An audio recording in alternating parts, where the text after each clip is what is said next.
नमस्कार students.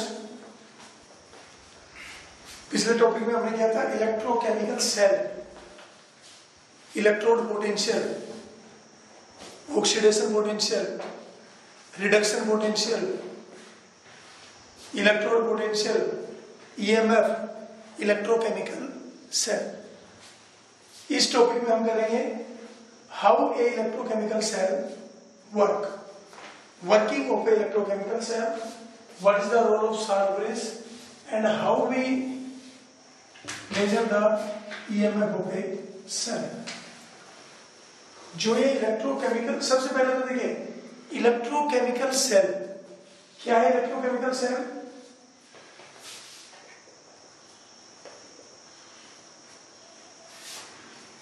Chemical cell, it is a device in which chemical energy convert into electrical energy. It is a device in which chemical energy convert into electrochemical energy. Electrical energy, chemical energy convert into electrical energy. और ये process अपने आप हो रहा है, potential difference अपने आप develop होता है। दो इलेक्ट्रोड के पोटेंशियल डिफरेंस को बोल रहे हैं ईएमएफ। तो पहले तो देखिए सेल की वर्किंग क्या है, कैसे सेल वर्क कर रही है, और साल्टब्रिज क्या है, साल्टब्रिज का रोल क्या है, and how we represent the electrochemical cell and how we calculate the EMF of cell. पहले वर्किंग की हम बात कर लेते हैं। So this is the copper electrode and this is zinc electrode. Copper electrode का क्या मतलब है, copper rod dip in copper ionic solution. Zinc electrode का क्या मतलब है, zinc rod dip in zinc ionic solution. Silver electrode का क्या मतलब है, silver rod dip in silver ionic solution. Nickel rod means nickel rod in nickel की आयनिक solution. जिस भी इलेक्ट्रोड की आप बात कर रहे हो वो इलेक्ट्रोड उसी के आयनिक सॉल्यूशन में जब डिप है तो हम उसको बोलते हैं इलेक्ट्रोड। हर इलेक्ट्रोड का अपना ऑक्सीडेशन होने की टेंडेंसी भी है और हर इलेक्ट्रोड का अपना रिडक्शन होने की टेंडेंसी भी है। दो इलेक्ट्रोड है तो दो में कौन कैथोड बनेगी कौन एनोड बनेगी वो डिपेंड करेगा कि टेंडेंसी किसकी ज्यादा है। जैसे वाटर की बात हमने की थी, वाटर एसिड का भी काम कर सकता है, बेस का भी। Water can donate H positive, can accept H positive. और वो डिपेंड करेगा कि दूसरे की टेंडेंसी क्या है। दूसरे की टेंडेंसी वाटर से H पॉजिटिव एक्सेप्ट करने की ज्यादा है तो वाटर डोनेट कर देता है, और दूसरे की डोनेट करने की ज्यादा है तो वाटर एक्सेप्ट कर लेता है। तो दोनों की टेंडेंसी पे डिपेंड करता है। तो वही बात यह है, दो इलेक्ट्रोड में से कौन कैथोड बनेगी कौन एनोड बनेगी, क्योंकि दोनों के दोनों पोटेंशियल है, दोनों का ऑक्सीडेशन होने की टेंडेंसी भी है, दोनों की रिडक्शन होने की टेंडेंसी भी है। जिसकी रिडक्शन होने की टेंडेंसी ज्यादा है वो उसका रिडक्शन हो जाएगा, वो कैथोड बन जाएगी। जिसकी ऑक्सीडेशन होने की टेंडेंसी ज्यादा है उसका ऑक्सीडेशन हो जाएगा और वो एनोड बन जाएगी। और ये कैथोड और एनोड दोनों काम करेंगे। अब कोई इलेक्ट्रोड कैथोड बनेगी एनोड बनेगी, इसका मतलब ये डिपेंड करेगा कि उसका रिडक्शन पोटेंशियल ज्यादा है। दोनों में से जिसका रिडक्शन पोटेंशियल ज्यादा है उसका रिडक्शन हो जाएगा, वो कैथोड बन जाएगी। और दोनों में से जिसका ऑक्सीडेशन पोटेंशियल ज्यादा है उस पे ऑक्सीडेशन हो जाएगा और वो एनोड बन जाएगी। अब पहले मैं एक एग्जांपल लेके उसकी वर्किंग की बात कर रहा हूं।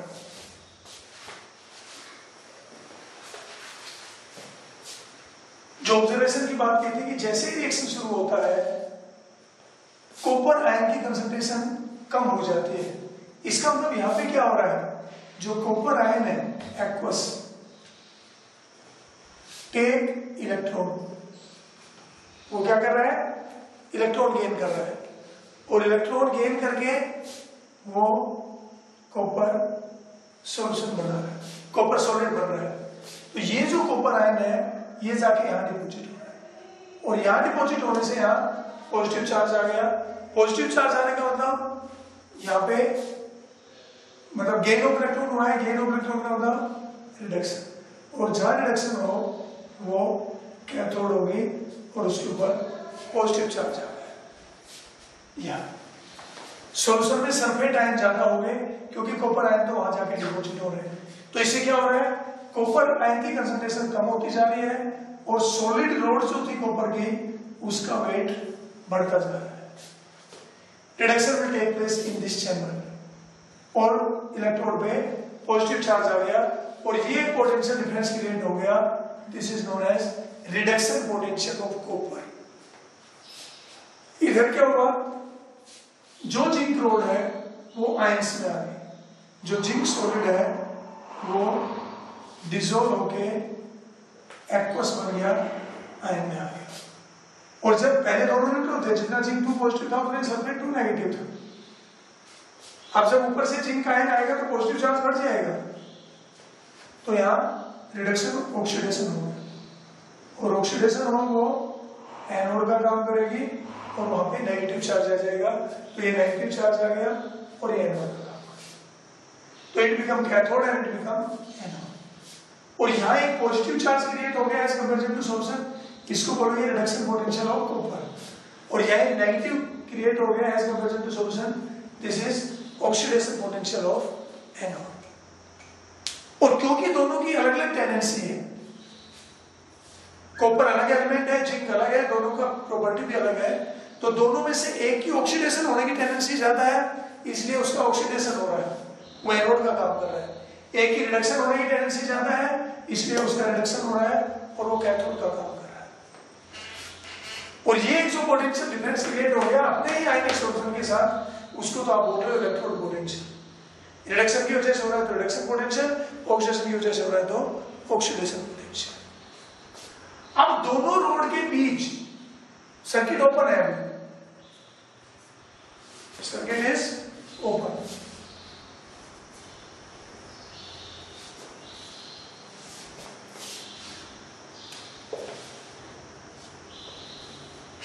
तो ये नेगेटिव और ये पॉजिटिव, ये पोटेंशियल डिफरेंस है और ये पोटेंशियल डिफरेंस मैक्सिमम है इस रूम में। एक्चुअल में तो जब इक्विलिब्रियम एग्जिस्ट होगा, जब कॉपर आयन के साथ इक्विलिब्रियम है, जिंक के आयन के साथ इक्विलिब्रियम है, उस इक्विलिब्रियम कंडीशन पे इस पे नेगेटिव और इसके पॉजिटिव, वैसे तो कंपैरिजन ही होगा दोनों का। इनिशियली डिफरेंस को मेजर करना इतना इजी नहीं है। जैसे ही अब हम इसको कनेक्ट कर देते हैं गैल्वेनोमीटर के थ्रू, तो हम देखते हैं कि गैल्वेनोमीटर में डिफ्लेक्शन होता है और डिफ्लेक्शन की डायरेक्शन इधर शो करता है। इसका मतलब यह हुआ कि करंट फ्लो कर रहा है कहां से कहां, क्योंकि इलेक्ट्रॉन फ्लो कहां करेगा, जहां चार्ज की डेंसिटी ज्यादा है, इलेक्ट्रॉन डेंसिटी ज्यादा है, जहां इलेक्ट्रॉन डेंसिटी कम है। तो एनोड से कैथोड, नेगेटिव से पॉजिटिव फ्लो ऑफ इलेक्ट्रॉन हो रहा है और उससे अपोजिट कैथोड से एनोड क्या हो रहा है, करंट का फ्लो हो रहा है। करंट का फ्लो इलेक्ट्रॉन के फ्लो से अपोजिट है। और इस तरह से जो ओवरऑल रिजल्ट अगर हम इसमें देखें तो यहाँ 2 इलेक्ट्रॉन गेन हुए हैं, यहाँ 2 लॉस हुए हैं। ओवरऑल रिजल्ट ये हुआ, कॉपर आयन जिंक सॉलिड के जब कांटेक्ट में आया तो जिंक तो रिप्लेस हो गया, आयन बन गया और कॉपर सॉलिडिफाई। कॉपर आयन और जिंक सॉलिड, ये केमिकल चेंज हुआ है। ये आपका रिडक्शन था, ये ऑक्सीडेशन था, तो ये रिडॉक्स दोनों हो। ये रिडक्शन है तो कैथोड है, this is half cell reaction. ये क्या आपका हाफ सेल रिएक्शन, ये अदर हाफ सेल रिएक्शन। ये कैथोडिक हाफ सेल है, ये एनोडिक हाफ सेल है और ये सेल रिएक्शन, ये सेल रिएक्शन। तो जो सेल रिएक्शन है, ओवरऑल जो रिएक्शन है, इसमें हो क्या रहा है, कॉपर आयन की कंसंट्रेशन कम होती जा रही है, सॉलिड रोड का वेट बढ़ता जा रहा है, जिंक सॉलिड धीरे धीरे आयंस में डिसॉल्व होता जा रहा है और जो इलेक्ट्रिसिटी प्रोड्यूस हो रही है क्योंकि गैल्वेनोमीटर में डिफ्लेक्शन आ रहा है। तो इस तरह से इलेक्ट्रोकेमिकल सेल काम कर रही है। धीरे धीरे क्या होगा, ये जब इलेक्ट्रॉन यहां से वहां फ्लो करेगा तो ये नेगेटिव ड्रॉप होता जाएगा और वो पॉजिटिव कम होता जाएगा, और एक कंडीशन ऐसी आएगी कि दोनों का जो डिफरेंस है वो जीरो हो जाएगा। तो जिस टाइम पे डिफरेंस जीरो हो गया, this is known as equilibrium, उस टाइम पे सेल काम करना बंद कर देगा। मैक्सिमम कितना इसमें करंट फ्लो हो सकता था वो इस नेगेटिव और पॉजिटिव पे डिपेंड करेगा, उसको बोलते हैं EMF, electromotive force, force that motivate the flow of electron, वो फोर्स जो इलेक्ट्रॉन के फ्लो को मोटिवेट करेगा। तो इलेक्ट्रॉन के फ्लो को मोटिवेट कौन कर रहा है? ये डिफरेंस। मैक्सिमम ईएमएफ जब है जब initially when circuit is open, EMF जैसे सर्किट आप क्लोज करोगे तो ईएमएफ कम होना शुरू हो जाएगा। पोटेंशियल डिफरेंस उसको हम बोल रहे हैं, ईएमएफ तो इनिशियली है। किसी भी पॉइंट पे जो है तो हम उसको कह रहे हैं पोटेंशियल डिफरेंस, और मैक्सिमम पोटेंशियल डिफरेंस इनिशियली है तो उसको हम कह रहे हैं ईएमएफ। जैसे पोटेंशियल डिफरेंस जीरो हो जाएगा, सेल काम करना बंद कर देगा। तो किसी सेल से कितनी इलेक्ट्रिसिटी आप प्रोड्यूस कर सकते हो, वो इनिशियली उसका डिफरेंस कितना है उस बात पे डिपेंड करेगा कि इनिशियली में डिफरेंस कितना था। अब बात आती है salt bridge.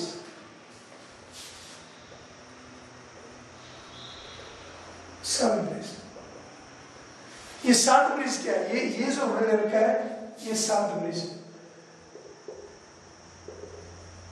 Salt bridge. Salt bridge क्या होता है?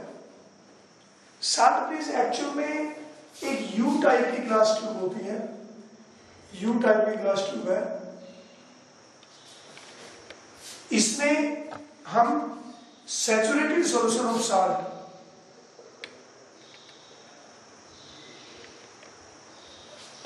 Saturated solution of electrolyte, inert electrolyte, ऐसा इलेक्ट्रोलाइट जो यहां पे ऑलरेडी जो इलेक्ट्रोलाइट है उनके साथ रिएक्शन ना करे, उसके सैचुरेटेड सॉल्यूशन में हम अगर एक प्रोटीन होता है,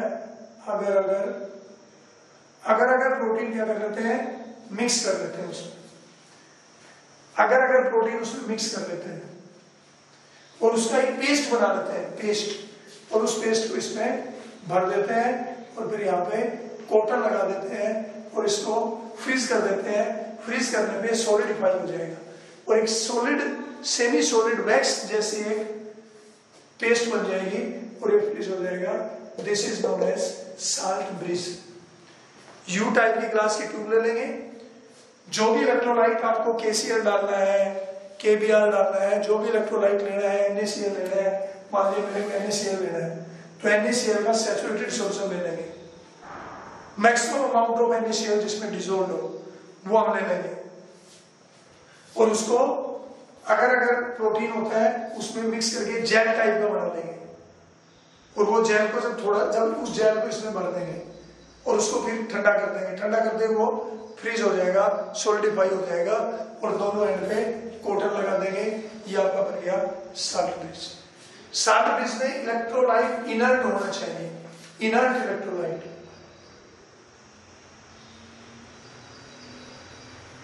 inert electrolyte, what is mean by inert electrolyte? Inert electrolyte का मतलब ऐसा electrolyte that is not undergo reaction with the electrode present and the ions present in the solution। जैसे मान लीजिए आप सिल्वर की इलेक्ट्रोड दे रहे हो तो आप KCl नहीं ले सकते। अगर आप सिल्वर की इलेक्ट्रोड दे रहे हैं सिल्वर नाइट्रेट में डिप करके तो आप KCl या NaCl नहीं ले सकते। क्यों? क्योंकि KCl सिल्वर आयन के साथ HCl के प्रेसिपिटेट बना देगा। तो electrolyte should be inert. Inert electrolyte का मतलब हुआ कि जो इलेक्ट्रोलाइट आप सेल के अंदर ले रहे हो, सेल के दो पोर्शन है, एक को हम कह रहे हैं एनोडिक हाफ सेल जिसपे ऑक्सीडेशन हो रहा है, एक कैथोडिक हाफ सेल जिसपे रिडक्शन हो रहा है। तो ये होता है साल्ट ब्रिज। तो एक तरह से साल्ट ब्रिज एक साल्ट इलेक्ट्रोलाइट का सोल्यूशन होता है। अब इसी को यू टाइप की ट्यूब को इन्वर्टेड कर देते हैं, ये साल्ट ब्रिज हो गया। What is the role of salt bridge? Salt bridge का रोल क्या है? पहला,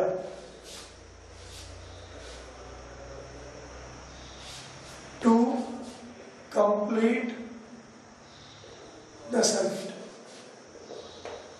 एक तो आपको पता है कोई भी इलेक्ट्रिकल फ्लो जब तक नहीं होगा जब तक सर्किट कंप्लीट नहीं होगा। तो जब तक इसमें सर्किट कंप्लीट नहीं होगा, ये पूरा जो फ्लो चार्ज है वो जब तक नहीं होगा जब तक सर्किट कंप्लीट नहीं होगा। तो एक तो सर्किट कंप्लीट करना साल्ट का काम है। दूसरा, टू मेंटेन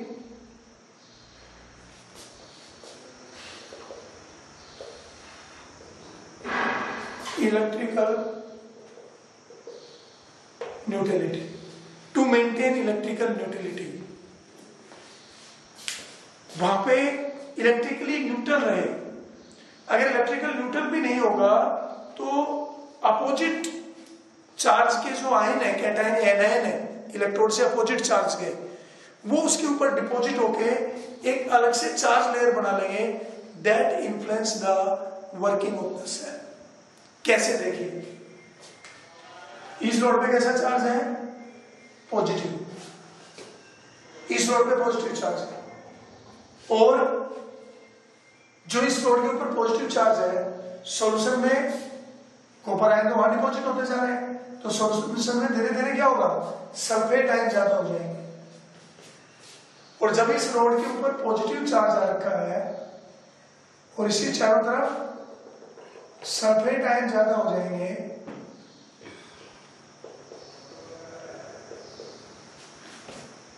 तो ये वहां कॉपर आयन को रिड्यूस नहीं होने देंगे। जो कॉपर आयन वहां जाके रिड्यूस हो रहा था उसको ये रिड्यूस नहीं होने देंगे, क्योंकि इसके चारों तरफ एक नेगेटिवली चार्ज जो आयन है उनकी एक कंसंट्रेटेड लेयर बन जाती है, जो इधर से कॉपर टू पॉजिटिव को वहां डिफ्यूज नहीं होने देंगे, रिडक्शन रुक जाएगा। और रिडक्शन रुक जाएगा तो ऑक्सीडेशन भी रुक जाएगा। अगर रिडक्शन रुक गया तो ऑक्सीडेशन भी रुक गया। रिडॉक्स रिएक्शन एक दूसरे की कॉस्ट पे होता है। तो अगर इसको सॉल्यूशन को न्यूट्रल नहीं रखा गया तो वो जो एनायन है वो कैथोड के चारों तरफ एक पोटेंशियल डिफरेंस की एक आयन बना लेंगे, कंसंट्रेटेड आयनिक लेयर बना लेंगे, और कैटायन वहां पे डिफ्यूज होगा ही नहीं। और जब तक कैटायन वहां पे डिफ्यूज होकर पहुंचेगा नहीं, रिडक्शन नहीं होगा, रिडक्शन रुक जाएगा, ऑक्सीडेशन रुक जाएगा। इसलिए इसको न्यूट्रल रखना जरूरी है। तो क्या होगा, मान लिया आपने इसमें KCl ले रखा था, KCl, तो जब ये नेगेटिव बढ़ेगा तो इधर से K पॉजिटिव आयन डिफ्यूज हो जाएगा।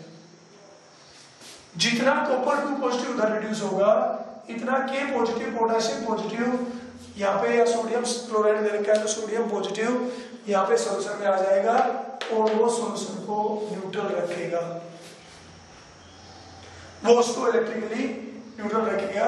हालांकि जब सेल आपका वर्क नहीं कर रहा होता है तब भी अगर आपने साल्ट ब्रिज रखे रखा तो भी थोड़े बहुत आयन तो डिफ्यूज होते रहेंगे। डिफ्यूजन का एक नेचुरल प्रोसेस है।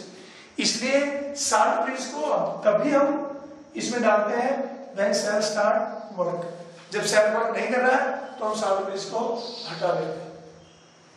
तो एक तरह से जैसे आयन की कंसंट्रेशन बढ़ती जाएगी, cation are released by the salt bridge to maintain the electrical neutral, उसको इलेक्ट्रिकल न्यूट्रल रखने के लिए। फिर क्या होगा, फिर ये होगा कि इस जब ये न्यूट्रल रहेगा तो इधर रिडक्शन चलता रहेगा। अब इधर आइए, इधर क्या हो रहा है, जैसे जैसे जिंक आयन आ रहे हैं सॉल्यूशन में, पॉजिटिव चार्ज बढ़ता जा रहा है, कैटायन बढ़ते जा रहे हैं। और जब ये कैटायन बढ़ते जाएंगे तो ये जो रोड है एनायन की, जो नेगेटिव चार्ज है एनायन की जो रोड है, इस रोड के चारों तरफ आपका zinc two positive ion deposit हो जाएगी। Zinc two positive ion deposit हो जाएगा। और जब जिंक टू पॉजिटिव आयन इसके चारों तरफ डिपॉजिट हो गए, रोड में कैसा चार्ज है, नेगेटिव, सॉल्यूशन में कैसा चार्ज आता आ रहा है, पॉजिटिव। तो जिंक आयन इस रोड के चारों तरफ जब डिपॉजिट हो जाएंगे तो वो उधर इलेक्ट्रॉन का लॉस नहीं होने देंगे, उधर इलेक्ट्रॉन के फ्लो को हिंडर करेंगे, हिंडर का मतलब रोकेंगे, क्योंकि कैटायन इलेक्ट्रॉन को अपनी तरफ खींचेगा। तो जिंक आयन की कंसंट्रेटेड लेयर रोड के चारों तरफ होने से ऑक्सीडेशन रुक जाएगा, और ऑक्सीडेशन रुक जाएगा तो रिडक्शन भी रुक जाएगा। इसलिए इधर न्यूट्रल रखने के लिए क्लोराइड आयन आता रहेगा। क्लोराइड आयन इधर आ रहा है कैटायन को न्यूट्रलाइज करने के लिए, पोटेशियम आयन या सोडियम आयन इधर आ रहा है सल्फेट आयन को न्यूट्रल करने के लिए। तो साल्ट ब्रिज का दो काम हो गया, one is to complete the circuit and second is to maintain the electrical neutrality. देखिए साल्ट ब्रिज भी धीरे धीरे डिस्चार्ज होता जा रहा है, जैसे जैसे इसमें सोडियम और क्लोराइड या पोटेशियम क्लोराइड या जो भी आपने ले रखा है इलेक्ट्रोलाइट, उसके आयन डिफ्यूज हो रहे हैं। थोड़ी देर बाद कुछ वर्क करने के बाद जो साल्ट ब्रिज है उसमें भी आयंस की कंसंट्रेशन कम हो जाएगी, और उसमें आयंस की कंसंट्रेशन कम होने से भी क्या होगा कि साल्ट ब्रिज की एक्टिविटी कम हो जाएगी। तो उसको रिचार्ज करने के लिए हम क्या करेंगे, जब तक हम सेल की वर्किंग कर रहे हैं, सेल जब तक वर्क कर रहा है जब तक साल्ट ब्रिज इसमें रखेंगे, अदरवाइज साल्ट ब्रिज डिस्चार्ज होता रहेगा। सेल वर्क नहीं भी कर रहा है तो भी धीरे धीरे आयंस फ्लो होते रहते हैं ड्यू टू डिफ्यूजन। और डिफ्यूजन के प्रोसेस को स्लो करने के लिए हमने यहाँ पे कोटर लगाया ताकि वो थोड़ा धीरे धीरे चले।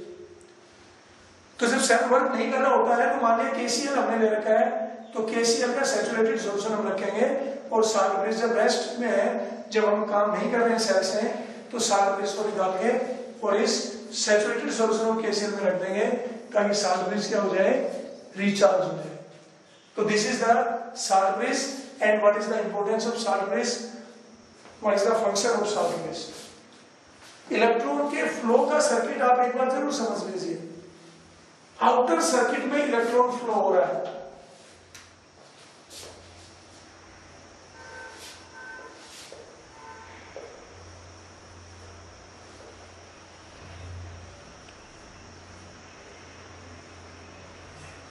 ये कॉपर है, यहां कॉपर का आयन है,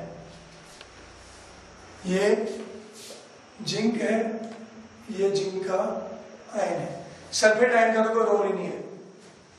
और ये क्लोराइड है, पोटेशियम क्लोराइड पोटेशियम। मान लिया KCl हमने ले रखा है इलेक्ट्रोलाइट। अब कहीं पे भी आप एक जगह से शुरू हो जाइए, कहीं से भी शुरू हो जाइए। यहां क्या हुआ, जिंक आयन में आ गया, जिंक आयन बन गया और इलेक्ट्रॉन यहां आ गया, यानी कि जिंक लॉस इलेक्ट्रॉन। जिंक यहां आ गया आयन और इलेक्ट्रॉन कहां रह गए, रोड पे, इलेक्ट्रॉन रह गए रोड पे। और ये जो इलेक्ट्रॉन है ये इधर आए, यहां क्या हुआ, कॉपर जो आयन है वो यहां चला गया और इलेक्ट्रॉन ले लिए। अब यहां जब जिंक, इलेक्ट्रॉन वहां चले गए, जिंक आयन यहां आ गया, तो जिंक 2 पॉजिटिव यहां ज्यादा हो गया। जिंक 2 पॉजिटिव ज्यादा हो गया तो कैटायन ज्यादा हो गया, तो NaCl नेगेटिव आ गया न्यूट्रल करने के। जब इधर Cl नेगेटिव आ गया तो इधर कैटायन कम हो रहा है, इधर कैटायन फ्लो हो जाएगा। इधर क्या होगा, इधर जिंक 2 पॉजिटिव है, उसने इस रोड से इलेक्ट्रॉन ले लिए। तो ये इलेक्ट्रॉन किसने लिए, अगर हम सिर्फ इलेक्ट्रॉन का फ्लो करें तो देखो क्या हुआ है, इलेक्ट्रॉन का फ्लो, यहां से इलेक्ट्रॉन, ये नेगेटिव चार्ज आ गया, ये पॉजिटिव चार्ज आ गया। तो इलेक्ट्रॉन कहां से कहां गया, एनोड से कैथोड। इलेक्ट्रॉन का फ्लो हुआ एनोड से कैथोड, और फिर कैथोड से सॉल्यूशन, सॉल्यूशन से साल्ट ब्रिज, साल्ट ब्रिज से सॉल्यूशन, सॉल्यूशन से anode. This is the flow of electron. Zinc ने इलेक्ट्रॉन लॉस कर दिया, इलेक्ट्रॉन कहां रह गए, रोड पे, रोड से इलेक्ट्रॉन कहां गए, यहां पॉजिटिव को मिल गए, इस पॉजिटिव को मिल गया, यानी कि ये इलेक्ट्रॉन किसने यूज कर लिए, सॉल्यूशन में। जिंक 2 पॉजिटिव ने इलेक्ट्रॉन ले लिए, जिंक 2 पॉजिटिव ने इलेक्ट्रॉन ले लिए। जब जिंक 2 पॉजिटिव ने इलेक्ट्रॉन ले लिए तो यहां कैटायन इधर से आ गया, तो फिर कैटायन यहां आ गया, यानी कि ये इलेक्ट्रॉन किसने दे दिए, इसने इलेक्ट्रॉन इसको दे दिए, इसने इलेक्ट्रॉन किसको दे दिए, रोड में कॉपर आयन को। कॉपर आयन को जब इलेक्ट्रॉन दे दिए, यहां कौन ज्यादा हो गए, ऊपर आयन ने इलेक्ट्रॉन ले लिए तो एनायन ज्यादा हो गए। तो एनायन ने क्या किया, एनायन ने इसको अपनी तरफ खींच लिया, यानी कि इस कैटायन को इलेक्ट्रॉन दे दिया। तो इलेक्ट्रॉन कहां चले गए, सॉल्यूशन से साल्ट ब्रिज में। कैटायन ने इलेक्ट्रॉन ले लिए, कैटायन ने इलेक्ट्रॉन ले लिए तो इस साल्ट ब्रिज के पास इलेक्ट्रॉन ज्यादा हो गए, तो साल्ट ब्रिज का एनायन सॉल्यूशन में चला गया। भाई इलेक्ट्रॉन तो इलेक्ट्रॉन है, एनायन भी तो इलेक्ट्रॉन रिचर है। फिर से देखो आप, जिंक ने इलेक्ट्रॉन लॉस कर दिए, किसने लॉस किए, रोड ने। कहां गए इलेक्ट्रॉन, एनोड पे। तो कहां से कहां गए इलेक्ट्रॉन, इलेक्ट्रॉन एक तरह से रोड से हम शुरू कर रहे हैं, तो रोड से जिंक इलेक्ट्रोड का था रोड पे, आयन कहां गया, सॉल्यूशन में, और इलेक्ट्रॉन कहां चले गए, रोड पे। अब ये जो एनोड है ये इलेक्ट्रॉन रिचर हो गई, ये इलेक्ट्रॉन कहां गए, कैथोड में। अब कैथोड इलेक्ट्रॉन रिचर हो गए, अब कैथोड इलेक्ट्रॉन रिचर हो गए तो इसने कैटायन को खींच लिया अपनी तरफ सॉल्यूशन में से, इसने अपने इलेक्ट्रॉन किसको दे दिए, सॉल्यूशन के कैटायन को। तो कैथोड ने किसको दे दिए, सॉल्यूशन को। अब सॉल्यूशन इलेक्ट्रॉन रिचर हो गया, जब सॉल्यूशन इलेक्ट्रॉन रिचर हो गया तो सॉल्यूशन ने साल्ट ब्रिज के कैटायन को खींच लिया अपनी तरफ, यानी कि उसने अपने इलेक्ट्रॉन किसको दे दिए, साल्ट ब्रिज के कैटायन को। तो सॉल्यूशन ने इलेक्ट्रॉन दे दिए साल्ट ब्रिज को। अब साल्ट ब्रिज इलेक्ट्रॉन रिचर हो गया, तो साल्ट ब्रिज ने क्या किया, एनायन को छोड़ दिया इधर सॉल्यूशन में, एनायन भी इलेक्ट्रॉन रिचर ही होते हैं। तो अब एनायन कहां है, एनायन आ गए सॉल्यूशन में, यानी साल्ट ब्रिज से इस सॉल्यूशन में आ गए इलेक्ट्रॉन। अब ये सॉल्यूशन इलेक्ट्रॉन रिचर हो गया, इसने एनोड को दे दिए इलेक्ट्रॉन, तो इलेक्ट्रॉन का फ्लो ये हुआ है, यहां से ये, this is the flow of electron. Electron flow हो रहा है आउटर सर्किट में, आउटर सर्किट में, यानी कि एनोड से कैथोड। इलेक्ट्रॉन के फ्लो को यूज कौन कर रहा है, इलेक्ट्रॉन के फ्लो को यूज हम कर रहे हैं। तो यहाँ पे जो इलेक्ट्रॉन के फ्लो आउटर सर्किट में, क्योंकि इलेक्ट्रॉन का फ्लो हो रहा है तो हम उस फ्लो का यूज कर रहे हैं। This is flow chart of the electron. Electron का फ्लो का हम बाहर यूज कर रहे हैं, बाहर यूज करने का मतलब ये हुआ कि हम इलेक्ट्रिसिटी इसमें प्रोड्यूस कर रहे हैं। उस इलेक्ट्रॉन के फ्लो में हमने बल्ब लगा दिया, रेडियो लगा दिया, जो भी लगा दिया, तो यहाँ जो इलेक्ट्रिसिटी प्रोड्यूस होगी उसको हम कंज्यूम करेंगे, क्योंकि इलेक्ट्रिसिटी आउटर सर्किट में फ्लो हो रही। इनर सर्किट में भी चेंज आ रहे हैं। जब इलेक्ट्रॉन का फ्लो जब इस पोर्ट से सॉल्यूशन में आया, सॉल्यूशन से साल्ट ब्रिज में गया, साल्ट ब्रिज से फिर सॉल्यूशन में आया, तो इसमें भी केमिकल चेंज आ रहा है, और ये केमिकल चेंज आ रहा है। वो जो उसके इनर सर्किट में जो इलेक्ट्रॉन फ्लो हो रहा है उसकी वजह से तो केमिकल चेंज आ रहा है। इनर सर्किट में केमिकल इलेक्ट्रॉन के फ्लो होने से केमिकल चेंज आ गया, और उस केमिकल चेंज की वजह से आउटर सर्किट में इलेक्ट्रॉन का फ्लो हो रहा है, और आउटर सर्किट में जो इलेक्ट्रॉन का फ्लो हो रहा है उसको हम यूज कर रहे हैं। तो केमिकल चेंज हो रहा है, इलेक्ट्रिसिटी प्रोड्यूस हो रही है। This is electrochemical cell and working of electrochemical cell, and you can say what is the role of salt bridge. वो आपने देख लिया कि साल्ट ब्रिज का क्या रोल है, और इलेक्ट्रॉन फ्लो डायग्राम क्या है। कोई भी सेल है, अब उसमें कैथोड भी होगी, एनोड भी होगी। ईएमएफ की बात हम करें, EMF electromotive force, electromotive force, force that motivate the flow of electron. वो फोर्स जो इलेक्ट्रॉन के फ्लो को मोटिवेट करेगी। कौन मोटिवेट कर रहा है इलेक्ट्रॉन के फ्लो को, ये जो चार्ज, ये जो पोटेंशियल डिफरेंस। अगर ये नेगेटिव पॉजिटिव डिफरेंस नहीं रहेगा तो सेल भी वर्क नहीं करेगी। इक्विलिब्रियम जब आता है तो ये डिफरेंस नहीं हो जाता। अब ये डिफरेंस किस वजह से क्रिएट हुआ, ऑक्सीडेशन की वजह से। एनोड पे ऑक्सीडेशन की वजह से नेगेटिव चार्ज आया, कैथोड पे रिडक्शन की वजह से पॉजिटिव चार्ज है। तो ये जो ईएमएफ हुआ, हम यानी कि इलेक्ट्रोमोटिव फोर्स, यानी कि दोनों इलेक्ट्रोड के बीच का पोटेंशियल डिफरेंस, और ये हमने कन्वेंशन ले रखा है कि ईएमएफ पॉजिटिव आना चाहिए, ईएमएफ शुड बी पॉजिटिव।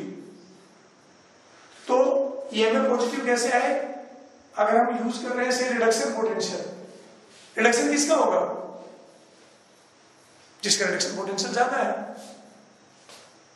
देखो दो बातें हैं, एक है एनोड, एक है कैथोड। एनोड कौन बने? जिसपे ऑक्सीडेशन हो। ऑक्सीडेशन किसका हो? जिसका ऑक्सीडेशन पोटेंशियल ज्यादा हो। कैथोड कौन बने? जिसपे रिडक्शन हो। रिडक्शन किसका हो? जिसका रिडक्शन पोटेंशियल ज्यादा हो। तो दो इलेक्ट्रोड में से एक कैथोड बनती है, एक एनोड। जिसका रिडक्शन पोटेंशियल वो कैथोड, जिसका रिडक्शन पोटेंशियल ज्यादा वो कैथोड, तो फिर कम वाले एनोड। और ये अंडरस्टूड है कि जिसका रिडक्शन पोटेंशियल ज्यादा है तो फिर उसका ऑक्सीडेशन पोटेंशियल कम है, या ऑक्सीडेशन पोटेंशियल ज्यादा है तो रिडक्शन पोटेंशियल कम है। भाई जीतेगा कौन? जिसमें जीतने की दम है। रिडक्शन किसका होगा? जिसमें रिडक्शन पोटेंशियल ज्यादा है। ऑक्सीडेशन किसका होगा? जिसका ऑक्सीडेशन पोटेंशियल ज्यादा है। कैथोड कौन बने? जिसका रिडक्शन पोटेंशियल ज्यादा है। एनोड कौन बने? जिसका ऑक्सीडेशन पोटेंशियल ज्यादा है। और हमने कन्वेंशन ले रखा है कि ईएमएफ पॉजिटिव आना चाहिए, तो दोनों का जो डिफरेंस है वो ईएमएफ है। तो डिफरेंस पॉजिटिव कब आए? मोर माइनस लेस। अगर लेस माइनस मोर करोगे तो नेगेटिव आएगा। तो अगर हम रिडक्शन पोटेंशियल यूज कर रहे हैं तो हम लिखेंगे reduction potential of cathode, reduction potential of cathode minus reduction potential of reduction potential EMF electromotive force, reduction potential of cathode minus reduction potential of anode. Standard EMF, standard reduction potential of cathode minus standard reduction potential of anode. Standard की बात हम पहले कर चुके हैं। अगर temperature 298 kelvin है, gases के केस में प्रेशर 1 atm है and concentration of ionic solution is 1 molar, then the electrode potential is known as standard electrode potential. अगर दो इलेक्ट्रोड का स्टैंडर्ड इलेक्ट्रोड पोटेंशियल का डिफरेंस है तो स्टैंडर्ड ईएमएफ, और विदाउट स्टैंडर्ड किसी भी कंडीशन पे जो पोटेंशियल डिफरेंस है तो वो जो डिफरेंस है वो ईएमएफ किसी भी कंडीशन पे। और अगर हम ऑक्सीडेशन पोटेंशियल यूज कर रहे हैं, oxidation potential of anode minus oxidation potential of cathode. अब ये बताइए कि किससे क्या हो रहा है?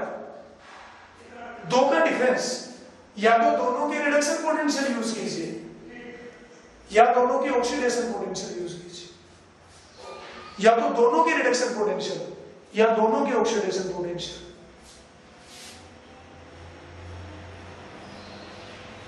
दोनों के रिडक्शन पोटेंशियल या दोनों के ऑक्सीडेशन पोटेंशियल। तो पॉजिटिव कब आए? जब ज्यादा में से कम करें। तो रिडक्शन पोटेंशियल किसका ज्यादा है? कैथोड का। ऑक्सीडेशन पोटेंशियल किसका ज्यादा है? एनोड का। एनोड का ऑक्सीडेशन पोटेंशियल ज्यादा है इसीलिए तो एनोड बनी, कैथोड का रिडक्शन पोटेंशियल ज्यादा है इसलिए तो कैथोड बना। तो reduction potential of cathode minus reduction potential of anode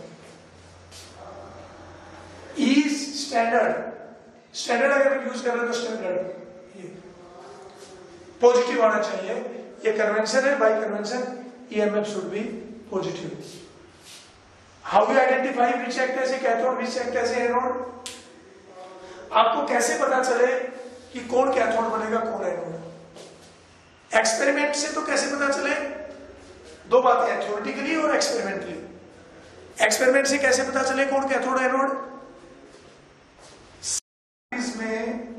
नहीं, ये गैल्वेनोमीटर, जब ये सेल वर्क करेगी और जब हम गैल्वेनोमीटर लगाएंगे तो गैल्वेनोमीटर का जो डिफ्लेक्शन है वो डायरेक्शन ऑफ करंट बताएगा, और करंट की डायरेक्शन कैथोड से एनोड होगी। तो जिधर गैल्वेनोमीटर का इंडिकेटर इंडिकेट कर रहा है वो डायरेक्शन एनोड की है, उधर एनोड है, कैथोड उससे पूछे। दूसरा, जिसके सॉल्यूशन की आयन की कंसंट्रेशन बढ़ रही है, जिस चैम्बर में आयन की कंसंट्रेशन बढ़ रही है वो एनोडिक चैम्बर है। जैसे जिंक आयन में कन्वर्ट होगा तो जिंक के आयन की कंसंट्रेशन बढ़ेगी, या मैं उसके रोड की वेट का कम हो रहा है, जो रोड डिसोल्व होती जा रही है, और जिसके आयन की कंसंट्रेशन कम हो रही है या रोड का वेट बढ़ता जा रहा है वो कैथोड है। तो एक्सपेरिमेंट से तो दो तीन तरीके हैं आपके पास, या तो आप गैल्वेनोमीटर लगा के उसका डिफ्लेक्शन की डायरेक्शन चेंज आइडेंटिफाई कीजिए, वो आपको फ्लो करंट बता देगा, और करंट का फ्लो कैथोड से एनोड होगा। या जिसका रोड का वेट डिसोल्व होता जा रहा है वो एनोड है, और जिसका वेट जिस पे डिपॉजिट होता जा रहा है वो कैथोड है। जिस चैम्बर में आयन की कंसंट्रेशन बढ़ रही है वो एनोड है, जिसमें कम हो रही है वो कैथोड है। ये तो है एक्सपेरिमेंटल तरीका। थ्योरेटिकल तरीका क्या है? थ्योरेटिकल वे है कि दोनों के पोटेंशियल दे रखे होंगे, आपको दे दिया E copper two positive copper is 0.34 और E standard zinc two positive to zinc is volt में होता है, जो इलेक्ट्रोड पोटेंशियल है वो वोल्ट में होता है। तो दोनों के अगर सिर्फ इलेक्ट्रोड पोटेंशियल की बात कर रहा है कि दोनों के इलेक्ट्रोड पोटेंशियल दे दिए तो कुछ भी नहीं बता रखा, तो आप इलेक्ट्रोड पोटेंशियल किसको मानोगे? Reduction potential. तो एक का रिडक्शन पोटेंशियल 0.34 है और एक का माइनस में है, कौन ज्यादा? कॉपर का। तो कॉपर कैथोड बनेगा और ये जिंक आपका एनोड बनेगा। अगर दोनों के ऑक्सीडेशन पोटेंशियल दे रखे हैं, E copper to copper ion, E zinc to zinc ion, ये माइनस, तो रिडक्शन पोटेंशियल किसका ज्यादा? कॉपर का। अगर ऑक्सीडेशन पोटेंशियल से कंपेयर करना है तो किसका ज्यादा? जिंक का। तो दोनों में से जिसका रिडक्शन पोटेंशियल ज्यादा है वो कैथोड, तो दूसरा एनोड। ऑक्सीडेशन पोटेंशियल पता है तो जिसका ऑक्सीडेशन पोटेंशियल ज्यादा है वो एनोड, तो दूसरा कैथोड। तीसरा एक और तरीका है, किसी को भी आप कैथोड मान लो, किसी को भी एनोड मान लो, और उनके रिडक्शन पोटेंशियल दे रखे हैं, ये फॉर्मूला लगा लो, और ऑक्सीडेशन पोटेंशियल दे रखे हैं, ये फॉर्मूला लगा लो, और ईएमएफ निकाल लो। अगर ईएमएफ पॉजिटिव आया है तो आपने सही माना है, और नेगेटिव आया है तो फिर आपने उल्टा रिवर्स कर दीजिए, गलत मान लिया। जो भी कैथोड है, जो भी इलेक्ट्रोड है, उनके जो भी पोटेंशियल आपको दे रखे हैं उनको एडजस्ट करके ईएमएफ निकाल लो। ईएमएफ पॉजिटिव आ रखा है तो आपकी कंसीडरेशन सही है, और ईएमएफ नेगेटिव आ रखा है तो आपकी कंसीडरेशन सही नहीं है। नॉर्मली हम ईएमएफ का यूज करते हैं। तो ये तो हुआ कि हम ईएमएफ कैसे निकालें। ईएमएफ का मतलब ये है कि cathode electrode potential of cathode minus electrode potential of anode, reduction potential of cathode minus anode, oxidation potential use कर रहे हो तो एनोड माइनस कैथोड। ये कैसे आइडेंटिफाई करोगे कौन कैथोड कौन एनोड? तो जिसका रिडक्शन पोटेंशियल ज्यादा हो कैथोड, कम है वो एनोड, या ऑक्सीडेशन पोटेंशियल ज्यादा हो एनोड। एक का पता चल जाए कि एक कैथोड है तो दूसरी एनोड है, एक एनोड है तो दूसरी कैथोड, और कोई रिएक्शन पॉसिबल है नहीं है। तो अगर उसका ईएमएफ पॉजिटिव आ रहा है, ईएमएफ स्टैंडर्ड ही ले लो, चाहे reduction potential of cathode minus, अगर ये पॉजिटिव आ रहा है तो प्रोसेस स्पॉन्टेनियस है, क्योंकि स्पॉन्टेनियस प्रोसेस होने के लिए del G should be negative, then process will spontaneous। ये ऑलरेडी आपने इक्विलिब्रियम वाले चैप्टर में और थर्मोडायनेमिक्स वगैरह में पढ़ लिया। del G change in free energy, del G is equal to minus 2.303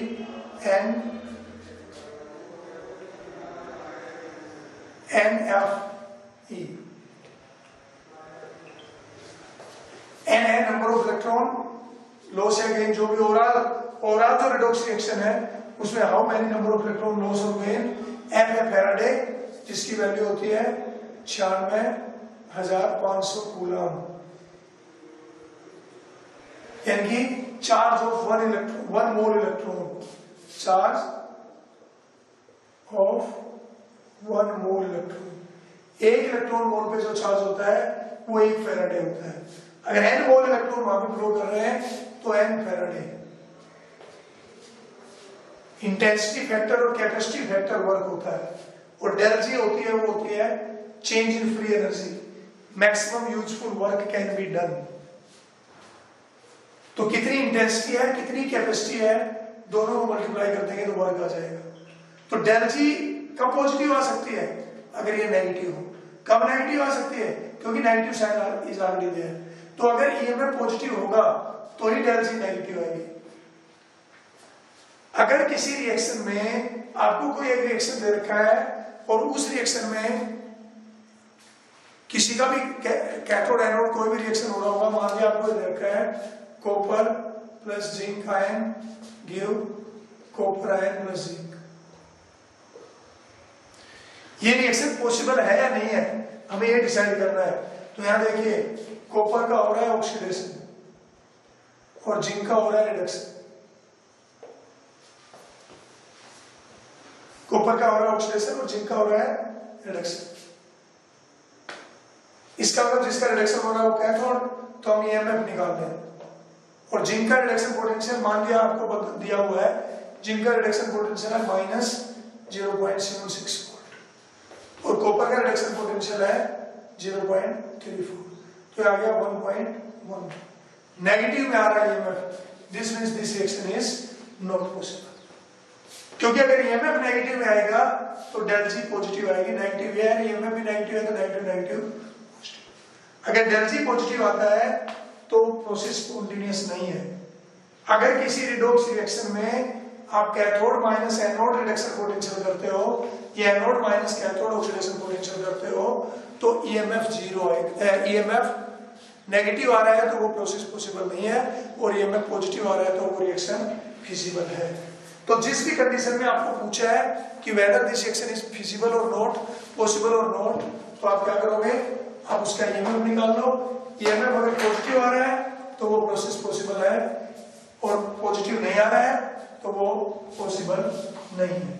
अब ईएमएफ कैसे निकालोगे, ईएमएफ आप निकालोगे electrode potential of cathode minus anode, reduction potential use कर रहे हो तो पॉजिटिव आना चाहिए। लेकिन अगर स्पेशल कंडीशन है कि भाई ये हो रहा है तो फिर जैसा आए वैसा आप निकालो। पॉजिटिव आ रहा है इसका मतलब रिएक्शन हो रहा है, नेगेटिव आ रहा है इसका मतलब रिएक्शन नहीं हो रहा। अब आता है कि how we represent of a cell. कोई भी सेल का रिप्रेजेंटेशन, किसी भी सेल को कैसे रिप्रेजेंट करोगे, सिंपल है। देखिए एक है कैथोड, एनोड, एक है लेफ्ट में लिखोगे, एक को राइट में लिखोगे। एक नेगेटिव चार्ज आएगा, एक पॉजिटिव चार्ज आएगा, एक पे ऑक्सीडेशन होगा, एक पे रिडक्शन होगा। अल्फाबेटिकली याद रखने के लिए है, ये कोई लॉजिकल नहीं है लेकिन याद रखने के लिए। पहले आप देखो लेफ्ट और राइट, एल और आर में कौन अल्फाबेटिकली पहले आता है, लेफ्ट और राइट में कौन अल्फाबेटिकली पहले आएगा। तो एल और आर में लेफ्ट अल्फाबेटिकली आता है, तो पहले लेफ्ट में लिखेंगे और फिर राइट में लिखेंगे, ठीक है। ऑक्सीडेशन और रिडक्शन में कौन पहले आएगा अल्फाबेटिकली, ओ, फिर आर आता है। इसका मतलब लेफ्ट में ऑक्सीडेशन होगा और राइट में रिडक्शन होगा। कैथोड और एनोड में कौन अल्फाबेटिकली पहले आएगा, सी और ए में ए अल्फाबेटिकली पहले आएगा। इसका मतलब ऑक्सीडेशन जहां होगा वो एनोड बनेगी और रिडक्शन वहां होगा वो कैथोड। पॉजिटिव और नेगेटिव चार्ज पी और एन, तो पी और एन में कौन अल्फाबेटिकली पहले आता है, एन, तो एनोड पे नेगेटिव चार्ज आएगा और कैथोड पे पॉजिटिव चार्ज आएगा। अब एनोड पे ऑक्सीडेशन होता है, इसका मतलब एनोड पे ऑक्सीडेशन होगा, नेगेटिव चार्ज आएगा, लेफ्ट में लिखेंगे। कैथोड पे रिडक्शन होगा, पॉजिटिव चार्ज आएगा, राइट में लिखेंगे। और ऑक्सीडेशन में solid convert into ion, oxidation में सॉलिड कन्वर्ट इनटू आयन, और रिडक्शन में ion take electron to convert solid. यहाँ ऑक्सीडेशन में लॉस हो रहा है इलेक्ट्रॉन, रिडक्शन में गेन हो रहा है। तो कैसे लिखोगे, देखो लेफ्ट में हम लिखेंगे एनोड, और एनोड में हम पहले किसको लिखेंगे, जो भी इलेक्ट्रोड है उसको, और फिर उसका ion, matter convert into its ion, और उसकी जो भी कंसंट्रेशन होगी। सॉलिड की कंसंट्रेशन तो यूनिटी लेते हैं, आयन की जो भी कंसंट्रेशन होगी, अगर स्टैंडर्ड है तो 1 मोलर, तो वो स्टैंडर्ड कंडीशन होगी। ये हो गया आपका एनोड, यानी यहाँ मेटल सॉलिड आयन में कन्वर्ट हो रहा है, यानी कि ऑक्सीडेशन हो रहा है, और इसमें नेगेटिव चार्ज आएगा। लेफ्ट में लिखेंगे, left hand side electrode.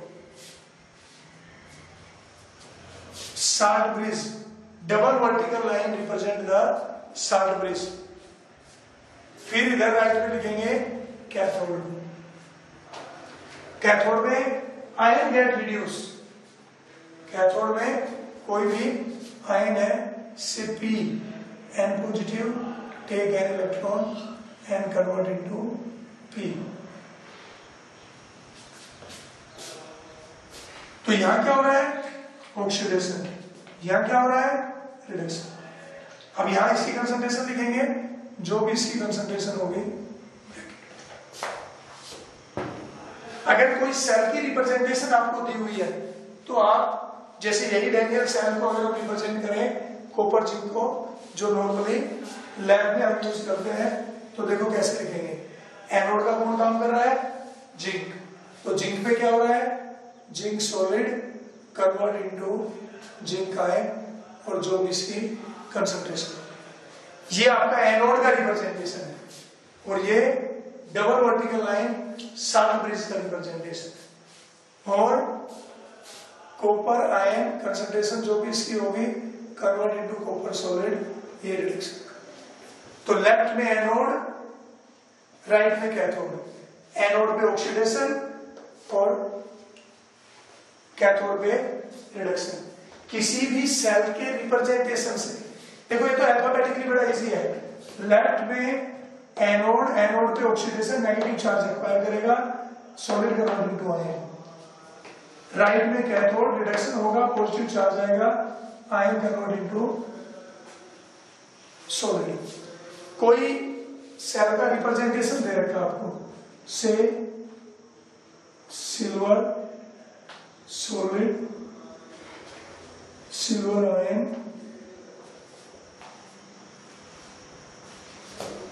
Salt bridge, gold,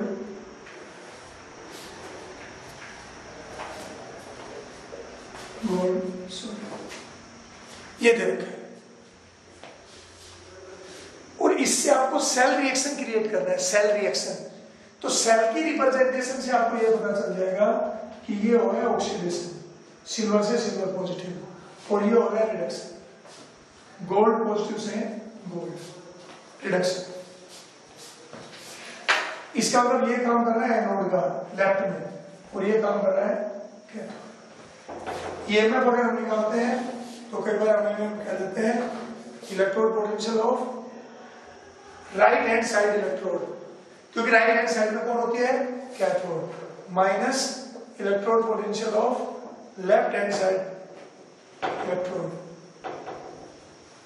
left hand side electrode. तो इसमें सेल रिएक्शन बनाना कैसे बनाओगे, silver convert into silver ion, ये हो रहा है एनोड पे रिएक्शन। कैसे पता चल रहा है, यहीं से पता चल रहा है। और गोल्ड पे हो रहा है gold ion convert into gold, तो गोल्ड आयन 3 इलेक्ट्रॉन लेगा, कन्वर्ट इनटू गोल्ड। अब यहां 3 इलेक्ट्रॉन गेन हो रहे हैं, यहां लॉस 1 हो रहा है, तो बराबर होना चाहिए, तो बराबर कर दीजिए। पूरा रिजल्ट क्या हुआ, 3 सिल्वर सॉलिड ये, और equilibrium with gold solid plus 3 silver ion. तो अगर किसी सेल का रिएक्शन आपको दिया हुआ है, सेल की रिप्रेजेंटेशन, तो आप सेल रिएक्शन बना सकते हैं, सेल रिएक्शन बना सकते हैं। और अगर सेल रिएक्शन दिया हुआ है तो तो रिप्रेजेंटेशन लिख सकते हो। सेल का रिप्रेजेंटेशन रिएक्शन दिया हुआ है SN4 positive plus 2 electron is SN2 positive और जिंक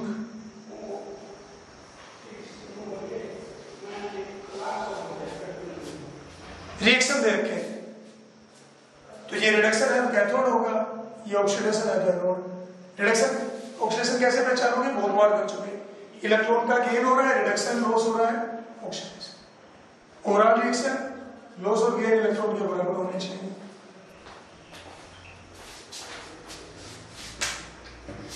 एक बार दोनों तरफ भी आयन हो सकता है।